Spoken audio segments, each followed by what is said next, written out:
Hello friends, आप लोगों का बहुत बहुत स्वागत है मेरे यूट्यूब चैनल पे। और यहाँ पे एसएससी सीजीएल का एग्ज़ाम आप लोगों का जो स्टार्ट हो गया है 1 दिसंबर से। तो 1 दिसंबर के फर्स्ट शिफ्ट में जो क्वेश्चंस पूछे गए थे उनमें से कुछ क्वेश्चन मुझे मिले हैं, आप ही लोगों में से कैंडिडेट्स ने ही शेयर किया है। तो ये 100% रियल क्वेश्चंस हैं। ऐसे ही क्वेश्चन आपको पूछे जाएंगे आपके आने वाले शिफ्ट में। तो चैनल को आप लोग जरूर सब्सक्राइब कर लीजिए। यहाँ पे देखिए क्वेश्चन, पहला क्वेश्चन क्या है, अंतर्राष्ट्रीय अहिंसा दिवस कब मनाया जाता है? International day of non violence. ठीक है, तो महात्मा गांधी के जन्मदिन के सम्मान में 2 अक्टूबर को अंतर्राष्ट्रीय अहिंसा दिवस मनाया जाता है। और ये कब से स्टार्ट हुआ, ये फैक्ट भी आप लोगों के लिए इंपॉर्टेंट है। तो 15 जून 2007 को जो है संयुक्त राष्ट्र महासभा ने 2 अक्टूबर को अंतर्राष्ट्रीय अहिंसा दिवस के रूप में घोषित किया है। ठीक है, तो कब से स्टार्ट हुआ? 15 जून 2007 से।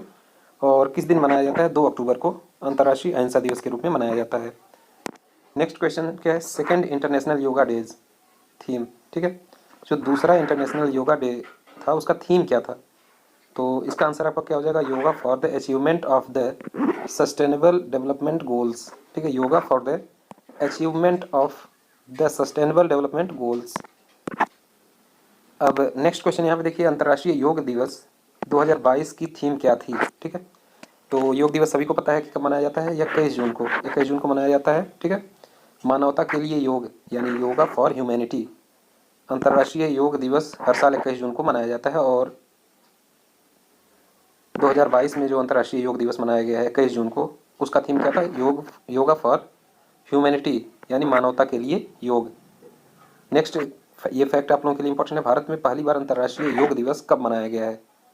तो पहला अंतर्राष्ट्रीय योग दिवस 21 जून 2015 को जो है मनाया गया था। 21 जून 2015 से हर साल 21 जून को ही जो है अंतर्राष्ट्रीय योग दिवस मनाया जाता है।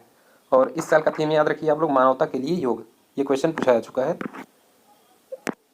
1 दिसंबर के फर्स्ट शिफ्ट में। ठीक है, नेक्स्ट क्वेश्चन क्या है, 28 जून 2022 को केंद्रीय प्रत्यक्ष कर बोर्ड यानी सीबीडीटी के नए अध्यक्ष के रूप में किसे नियुक्त किया गया है? तो नियुक्ति से एक क्वेश्चन हर शिफ्ट में लगभग पूछा जा रहा है, तो नियुक्ति आप लोग अच्छे से प्रिपेयर करके जाइए। तो इसका आंसर क्या हो जाएगा? आईआरएस मतलब इंडियन रेल सर्विसेज अधिकारी नितिन गुप्ता को जो है नए केंद्रीय प्रत्यक्ष कर बोर्ड सीबीडीटी के अध्यक्ष के रूप में नियुक्त किया गया है। ठीक है, तो किनको नियुक्त किया गया है? आईआरएस नितिन गुप्ता को। ठीक है, सीबीडीटी के अध्यक्ष के रूप में।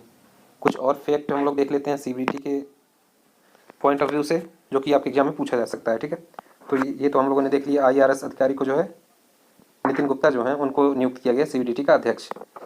और केंद्रीय प्रत्यक्ष कर बोर्ड की स्थापना कब हुई थी? सीबीडीटी की स्थापना हुई थी 1963 में। ठीक है, फिर क्वेश्चन बन सकता है, केंद्रीय प्रत्यक्ष कर बोर्ड का मुख्यालय कहाँ है? तो इसका मुख्यालय कहाँ है, हेडक्वार्टर कहाँ पे है? नई दिल्ली में है।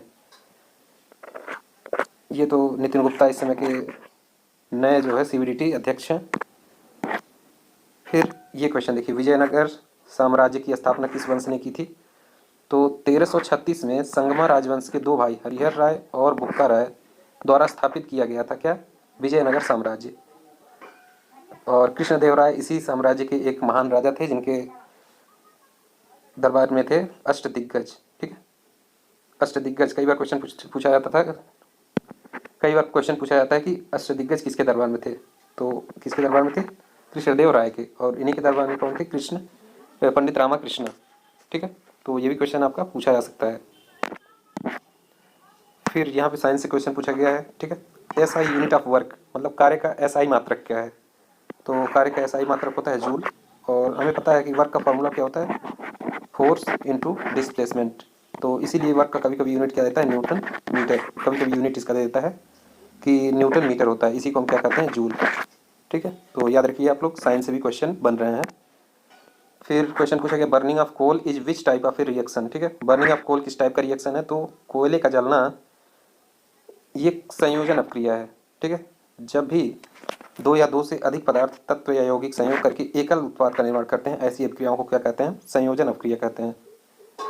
ठीक, नेक्स्ट क्या है, ब्रह्म सभा का बाद में नाम बदलकर क्या रखा गया था? ये भी क्वेश्चन इंपॉर्टेंट है। तो राजा राम मोहन राय ने 1828 में जो है ब्रह्म समाज की स्थापना की। ब्रह्म सभा या फिर ब्रह्म समाज क्वेश्चन आपसे पूछा जाएगा। ठीक है, जिसे बाद में ब्रह्म समाज का नाम दे दिया गया है। ठीक है, पहले ब्रह्म सभा था 1828 में जब इसकी स्थापना हुई थी, फिर इसका बाद में जो है ब्रह्म समाज का नाम दे दिया गया। इसका मुख्य उद्देश्य क्या था? शाश्वत भगवान की पूजा। ठीक है, इसका मेन उद्देश्य क्या था? शाश्वत भगवान की पूजा था। ठीक है, अब नेक्स्ट क्या है, 1866 में दो अर्थात कुसुम चंद्र सेन के नेतृत्व में भारत का ब्रह्म समाज और देवेंद्रनाथ टैगोर के नेतृत्व में आदि ब्रह्म समाज में विभाजित हो गया। ठीक है, 1866 में फिर से ये दो पार्ट में विभाजित हो जाता है। केशव चंद्र सेन के नेतृत्व में भारत का ब्रह्म समाज और देवेंद्रनाथ टैगोर के नेतृत्व में आदि ब्रह्म समाज में विभाजित हो जाता है। ठीक है, तो ये सब पॉइंट्स आप लोगों के लिए इंपॉर्टेंट है आने वाले एग्जाम्स से। ठीक है, नेक्स्ट क्या है, what is the formula of slack lime. ठीक है, बुझा चूना का जो है फॉर्मूला क्या होता है, तो इसका क्या फॉर्मूला होता है, CaOH का होल ट्वाइस। केमिकल नाम इसका क्या होता है, कैल्शियम हाइड्रोक्साइड। ठीक है, CaOH का होल ट्वाइस। अगर ये बुझा चूना नहीं कहता या अभी कहता खड़ा चूना, तो ये क्या हो जाता है, CaO। ठीक है, कैल्शियम ऑक्साइड CaO। और CaOH का होल ट्वाइस क्या होता है, कैल्शियम हाइड्रोक्साइड होता है, और इसको कहते हैं बुझा चूना। फिर chemical formula of quick lime, यहाँ पे देखिए क्विक लाइम। ठीक है, तो इसका क्या फार्मूला होता है, CaO। ठीक है, ये भी याद रखिए आप लोग। नेक्स्ट क्या है, milk of magnesia. Milk of magnesia का क्या फार्मूला होता है, MgOH का होल ट्वाइस। ठीक है, नेक्स्ट क्या है, कास्टिक सोडा।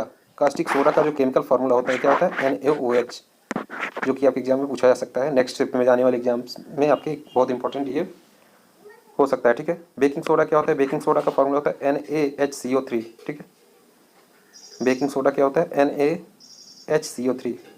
ठीक है, तो ये भी इंपॉर्टेंट है। नेक्स्ट जो क्वेश्चन है, which state does not have the Harappan site. किस राज्य में जो है हड़प्पा स्थल नहीं है। ऑप्शन क्या था, गुजरात, हरियाणा, उत्तराखंड और कोई एक और जो है स्टेट था। तो लोथल में गुजरात, लोथल जो है गुजरात राज्य में स्थित है, और राखीगढ़ी हरियाणा में है। तो जो उत्तराखंड ऑप्शन है इसका करेक्ट आंसर क्या हो जाएगा, उत्तराखंड में नहीं है। तो गुजरात में है, हरियाणा में है, कोई और एक राज्य था, तो इन तीन राज्यों में है, उत्तराखंड में आपका नहीं है। लोथल गुजरात में स्थित है। कई बार पूछा जाएगा लोथल जो है हड़प्पन साइट, लोथल किस राज्य में स्थित है, तो ये कहाँ पे है, गुजरात में है। और राखीगढ़ी कहाँ है, हरियाणा में है।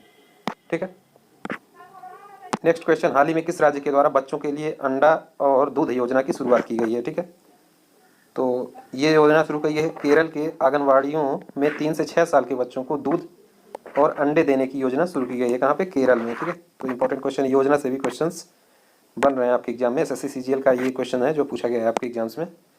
नेक्स्ट क्या है, देखिए 2015 का भी जीके का क्वेश्चन पूछा जा रहा है आपसे। ठीक है, 2015 में स्टीवर्ट कोपलैंड के साथ ग्रैमी पुरस्कार किसने जीता था। तो एक और किसने जीता था, रिकी केज ने। स्टुअर्ट कोपलैंड ने भी जीता था ग्रैमी पुरस्कार, और रिकी केज को भी जो है ये पुरस्कार मिला था कब, 2015 में। ठीक है, नेक्स्ट, जाइलम ऊतक। जाइलम एक होता है फ्लोएम ऊतक। ठीक है, जाइलम और फाइलम। तो जाइलम जो है ऊतक किस प्रकार से पौधों का पोषण करता है, तो जाइलम जो है संवहनी पौधों में ऊतक का एक प्रकार है जो जल और कुछ पोषक तत्वों को जो है जड़ों से पत्तियों तक पहुंचाता है।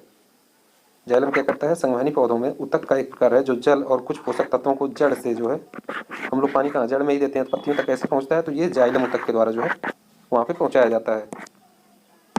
नेक्स्ट क्वेश्चन क्या है, रामकृष्ण मिशन से भी क्वेश्चंस बन रहे हैं। तो यहाँ पे देखिए रामकृष्ण मिशन किस क्षेत्र में काम किया था। ठीक है, रामकृष्ण मिशन किस क्षेत्र में काम किया था, तो वेदांत दर्शन का प्रचार प्रसार इसका आंसर हो जाएगा।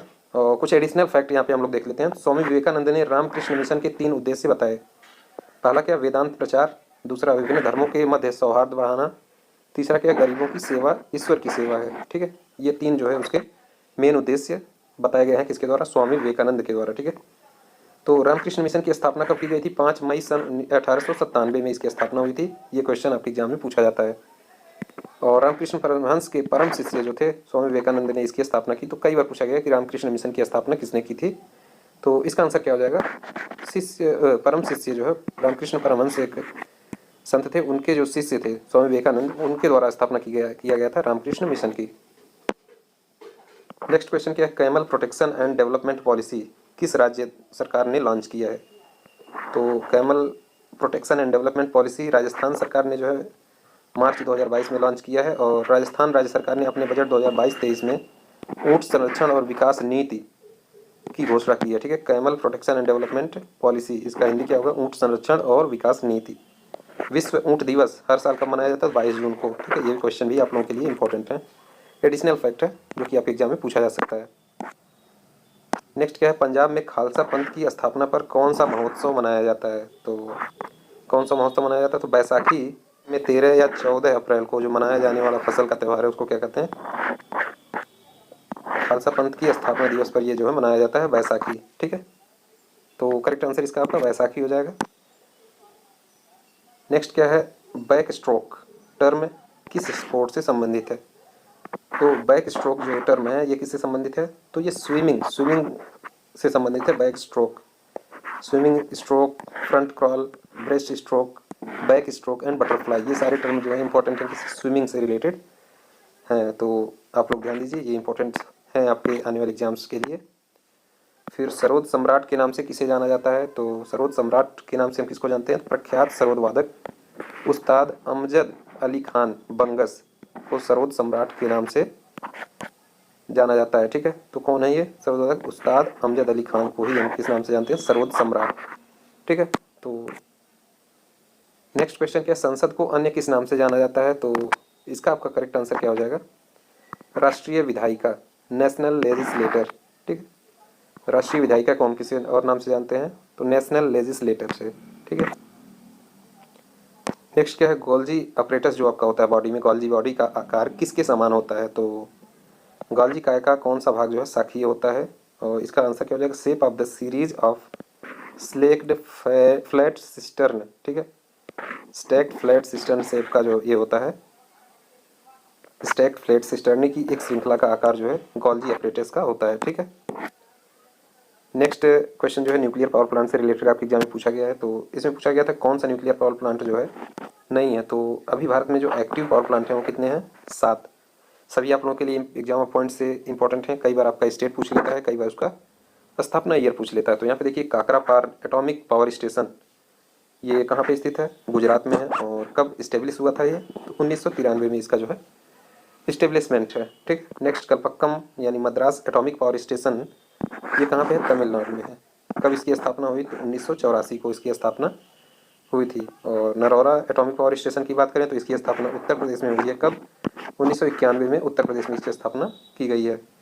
कैगा न्यूक्लियर पावर प्लांट जो है ये सन 2000 में कर्नाटका में इस्टेब्लिश किया गया था, कैगा न्यूक्लियर पावर प्लांट की।